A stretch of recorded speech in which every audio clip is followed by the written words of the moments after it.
The bitterness of poverty and resentment in East Pakistan erupted today in a kind of civil war.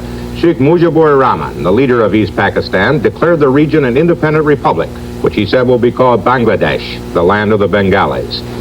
Sheikh Mujibur Rahman, the leader of East Pakistan, declared the region an independent republic, which he said will be called Bangladesh, the land of the Bengalis. There's civil war in Pakistan tonight.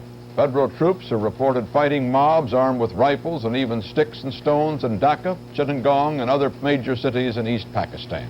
In a radio broadcast, President Yahya Khan accused East Pakistan's leader, Sheikh Mujibur Rahman, of treason and ordered the army to take any steps necessary. Sheikh Mujibur Rahman has committed acts of treason, acts of open rebellion,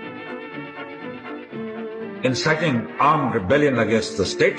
To restore the authority of the government. A clandestine radio station calling itself the Voice of Independent Bengal broadcast that Rahman has declared East Pakistan an independent nation.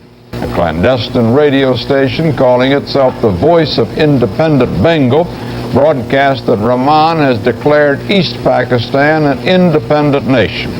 এই আমার জীবনের শেষ তাই আমি telephone করে আমি খবর দিলাম আমার বিডিআর হেডকোয়ার্টারে চট্টগ্রাম আজ থেকে বাংলাদেশ স্বাধীন আমার জীবনে তোমাদের সঙ্গে দেখা হতে না পারে বাংলার ঘরে ঘরে জানিয়ে দাও যে পর্যন্ত না 7 কোটি মানুষ স্বাধীনতা না পাবে সংগ্রাম চালিয়ে যাও যুদ্ধ করো